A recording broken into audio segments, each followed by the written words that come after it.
폭락한 윤석열 지지율 탄핵으로 이어지려면 총선 이후 윤석열 대통령 지지율이 일제히 급락했습니다.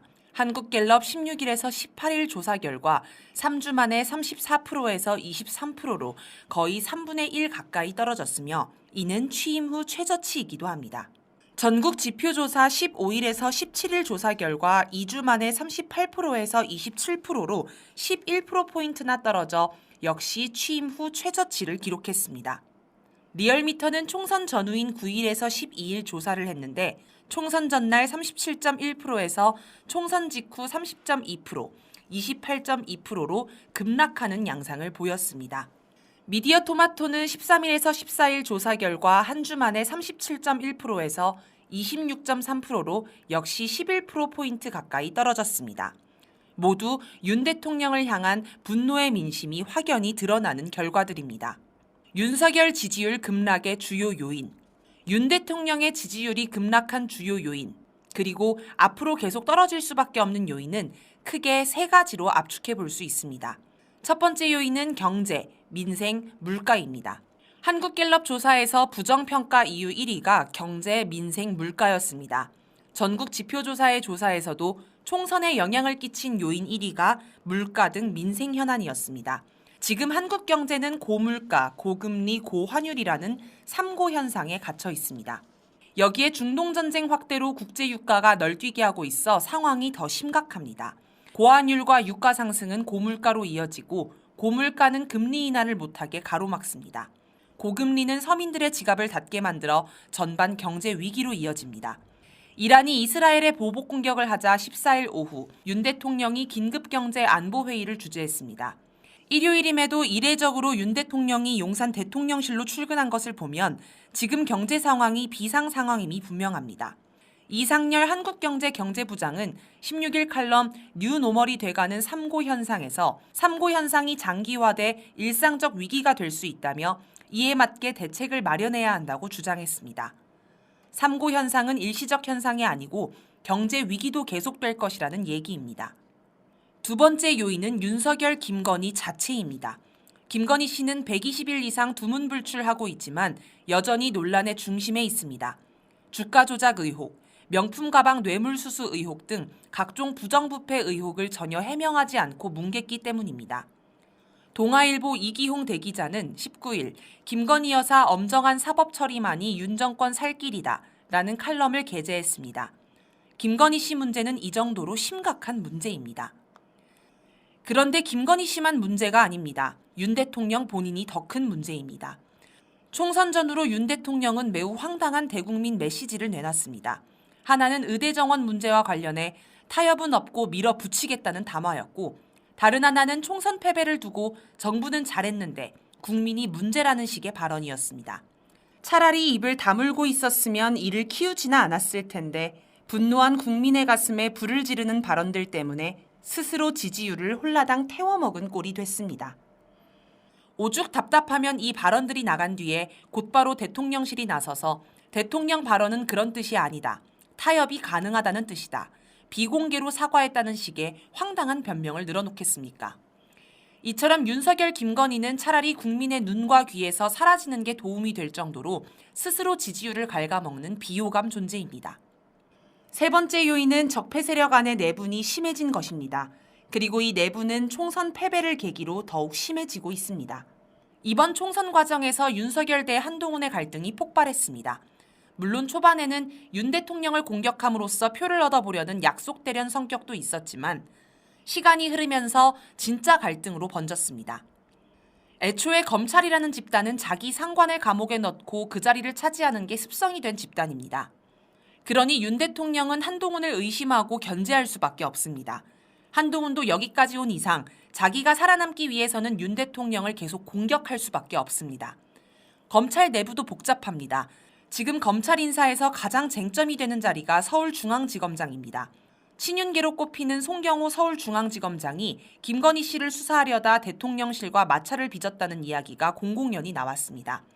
조국 대표는 15일 윤 대통령은 자신과 배우자를 위해 뻔뻔한 방패 역할을 하고 정적에 대해서는 더 무자비한 칼을 휘두를 사람을 찾고 있다라고 언급했습니다. 즉 친윤을 넘어 찐윤을 발탁할 것이라는 말입니다. 그러면 엘리트를 자처하는 검찰이 가만히 있지 않을 수 있습니다.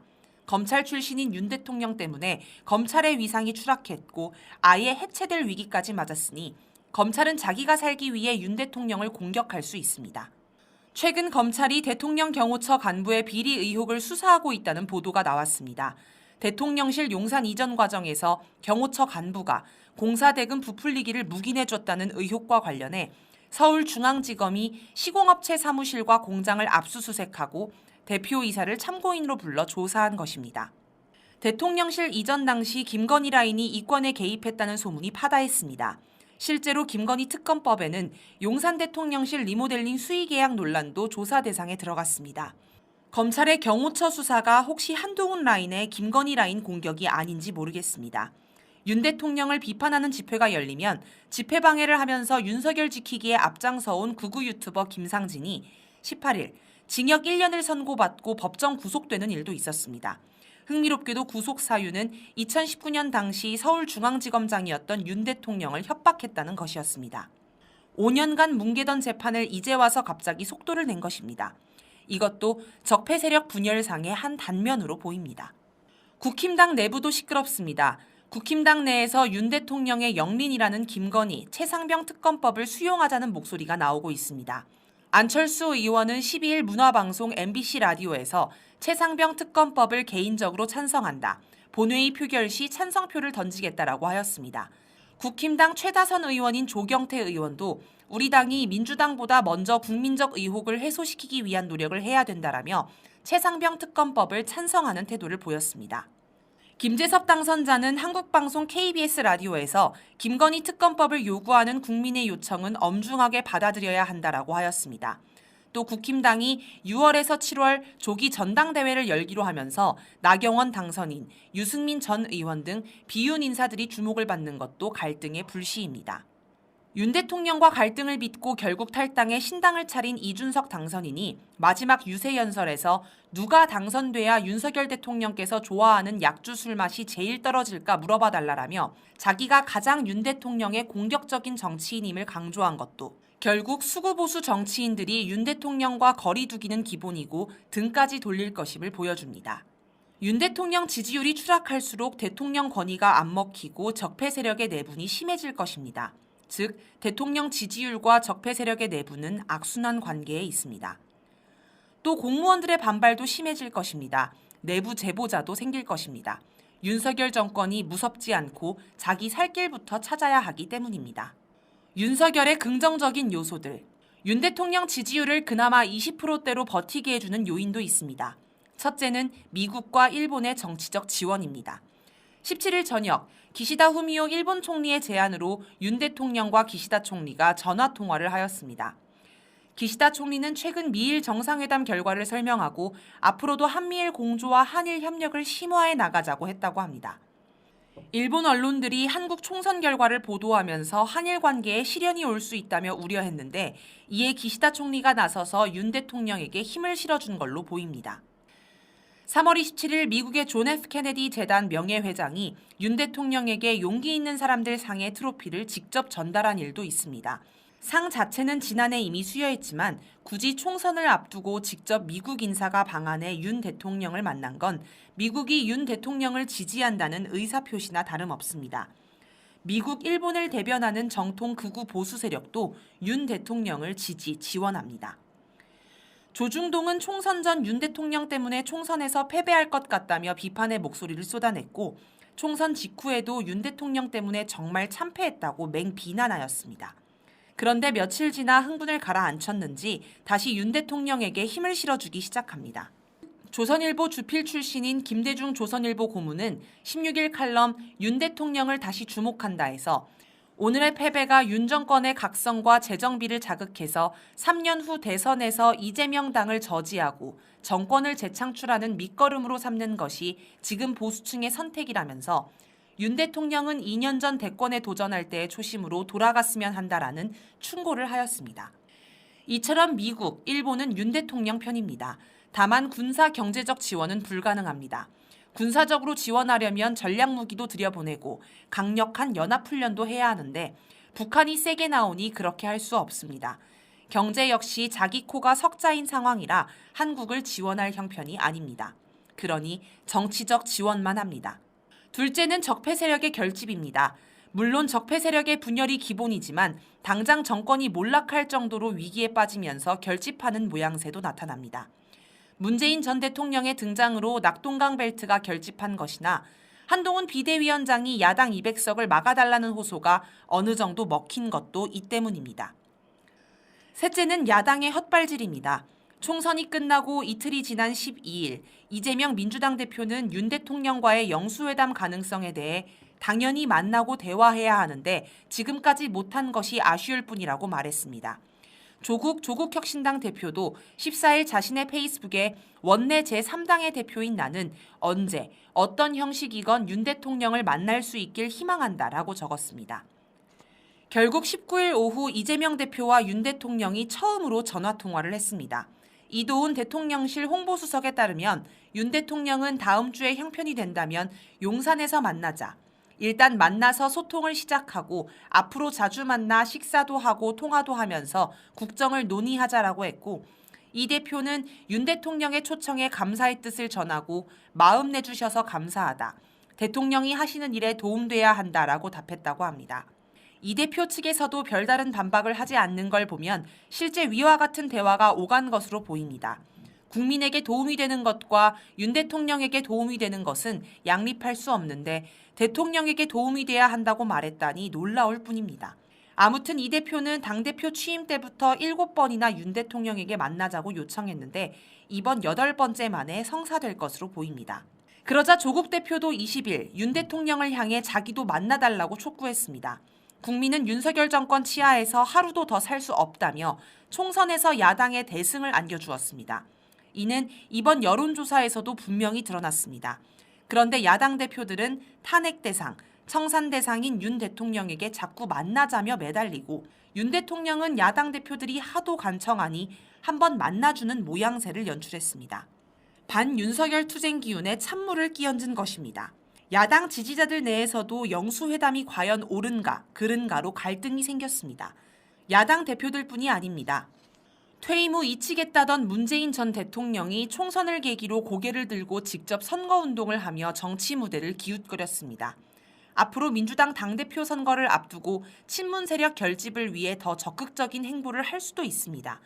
문 전 대통령은 부동산 정책 실패, 검찰개혁 실패, 남북관계 파탄 등으로 지금의 윤석열 정권 탄생에 직접적인 책임이 있습니다. 그래서 반윤 민심 속에서도 반문 민심이 적지 않습니다.